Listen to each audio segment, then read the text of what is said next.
Duke u zgjedhur nga populli, ai merr sa atribute shumë të mira, siç e kemi fiksuar. Po, siç e kemi fiksuar dhe atje. Sigurisht avokati do t'i shtjellojë nga ana juridike, po themi propozimet që kanë qenë. Sigurisht që vim tek një element shumë i rëndësishëm. Të gjithë këto vendime të marra janë vendime të papjekura të një kryeministri që është, nuk flasim vetëm për këtë kryeministër, por flasim për disa lloj kryeministrash. Kanë ardhur pikërisht se mungon etika profesionale. Edhe kjo etikë profesionale vihet në punë vetëm atëherë kur ekzistojnë universitetet siç duhet dhe institutet kombëtare. Institutet kombëtare janë gjë tjetër, vetëm është një organizëm i fortë shkencor, i përzgjedhur, pak cilën parlamenti dhe qeveria s'merr vendin. Dhe ne kemi propozuar për të krijuar dy sisteme parlamentesh, parlamenti shkencor që është ky instituti kombëtar bashkë me Akademinë e Shkencave si Senat dhe elementi numër 2 është parlamenti që nëse zotëria do ta shpjegojë më mirë me dy dhomat, e cila s'bën gjë tjetër, vetëm kemi një kontroll më të mirë në ligjvënien. Kjo është në përgjithësi ato që mendoj unë. Zoti Bale, kam një pyetje për zotin Eduard. Duke qenë avokati pjesëmarrës në të 4-5 forumet që ne organizuam si akademi për të mbritur kjo thirrje.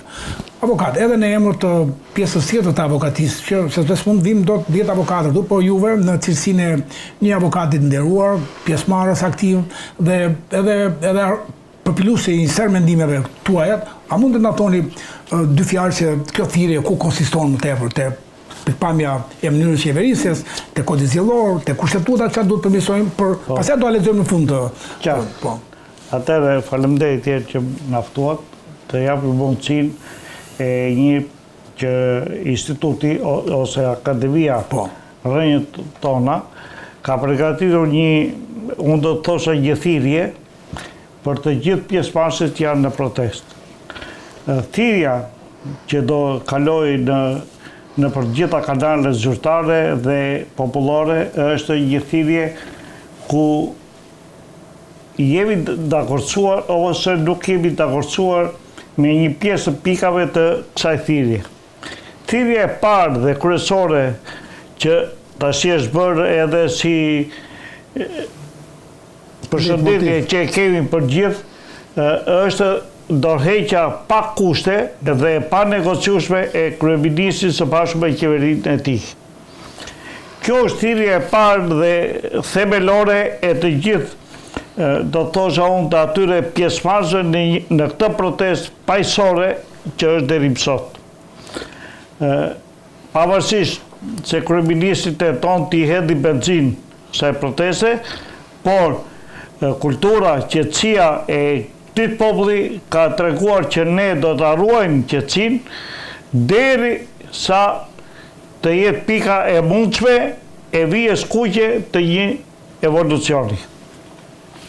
Do thosha pika e parë është e panegociueshme që është thirrja për dorëheqjen e kryeministrit dhe do të kalojmë pastaj në krijimin e një qeverie jo politike, apolitike, teknike, e cila do ketë disa detyra specifike të kufizuara, ashtu siç ka dhe mandatin e saj, do ketë dhe mandatin e saj të kufizuar, do ketë edhe detyrat e saj të kufizuara. Janë të vështira për të realizuar për një periudhë një vjeçare, por që ne nuk e kemi mbyllur diskutimin, do jetë një vit, apo do jetë një vit e gjysmë, apo do jetë kaq muaj qeveria jo politike, teknike, do thotë që do përgatisi për e para njerë do përgatisi ligjin për referendumet. Që në pas të një referendumi ne do diskutojmë dhe do hedhim 2 pika, për kodi zgjedhor dhe për kushtetut e Republikës Shqipërisë. Kjo kushtetut, disa mendime janë që të kthehemi në 92-shi, që thotë të kthehemi në vitin 0, sepse nga 92-shi deri sot këtë vendi i kanë ardhur vetëm të këqija, anë negative. Ky nuk ka pasur deri më sot, vetëm është shkatruar pak nga këto qeveritë që kanë qenë, dhe nëse kthehemi në kushtetutën e vitit 92 do thotë që e para njerë do bërë një census, për t'i dhënë të drejtën të gjithëve për të votuar në vend e tyre dhe për të vendosur fatin e tyre në këtë vend të vogël siç pretendohet, por që është një vend mjaft i madh dhe është dyja nevralgjike e gjithë Europës, do thosha dhe e dyta, përveç kodit zgjedhor do të përzgjedhim dhe çfarë mënyrë qeverisje do kemi, çfarë parlamenti do të kemi një parlament me 2 dhoma, apo do të kemi një parlament me 1 dhomë.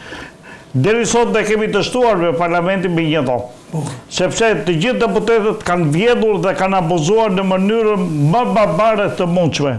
Kushdo qoftë ai, po t'i zëm me emra, do themi, po duke filluar nga ajo ordinere, do thosha që ai merr dhe bonusin duke qenë me shtëpi në Tiranë, merr bonusin si pastre.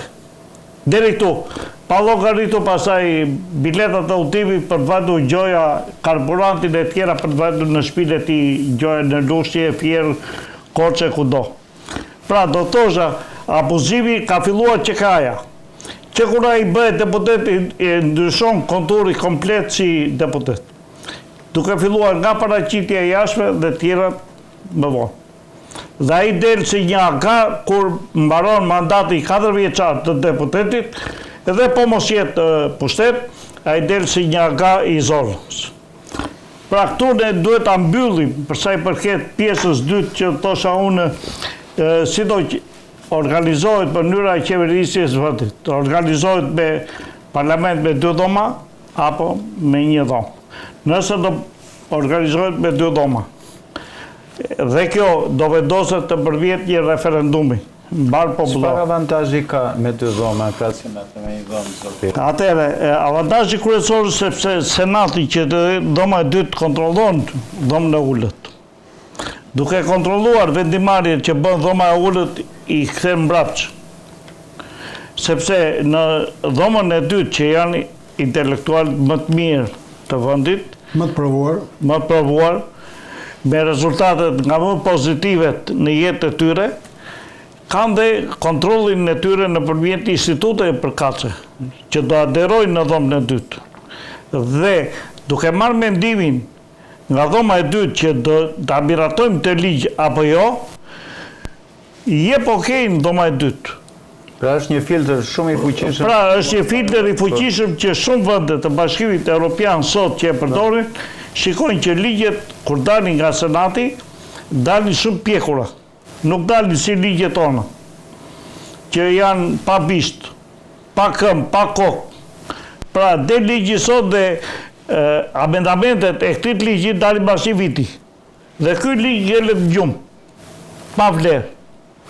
Dhe kjo i ka dhënë mundësi të gjithë këtyre që kanë qenë drejtues të shtetit që të vjedhin dhe të abuzojnë sa të mundi.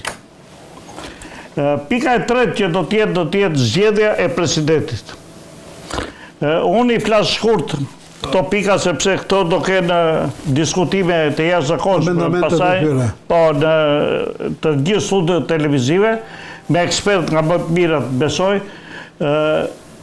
Ne nuk themi që kemi bërë ajkën e asaj pune që duhet, por ne kemi menduar që kjo është puna më e mirë, që ato të zgjedhja e presidentit.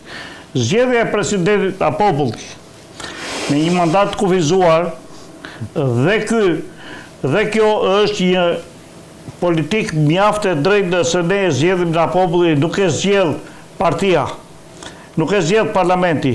Sepse duke zgjedhur parlamenti ose duke zgjedhur partia, ai bëhet vegël dhe i shërben asaj partie siç po e shikojmë edhe sot. Presidenti jon po flegjum. Presidenti jon u zgjua mas 26 ditësh të shprehte shumë pak, sepse ne dim që ka një frikë të jashtëzakonshme që ai të flasi para kryeministit, se ja kanë zhveshur të gjithë tagrat kryeministit nëpërmjet një kushtetute dhe nëpërmjet një disa ligjeve dhe makinacione që kanë bërë vetë. Duke dalë ke presidenti, ne mendojmë që kalojmë paketën e parë ligjore, që do thotë pasaj futet në lojë zgjedhje. Pra ju thoni presidenti të zgjidhet nga populli, si në Amerikë të themi. Sigurisht. Edhe njëri që mund të mos jetë antar i asnjë partie, apo? Dhe mos jetë antar i asnjë partie. Ndoshta është më mirë ashtu. Pastaj paketa që do t'i vendoset presidentit për të zgjedhur është pjesë tjetër e rrugës së gjatë që ne mendojmë që është një rrugë e gjatë që do bëhet nëse ne rikthehemi në vitin 92. Kushtetuta e vitit 92, çfarë avantazhe kishte në lidhje me kushtetutën ndoshta të 2008-s? 2008-a nuk njifte kufi detar me sa di unë.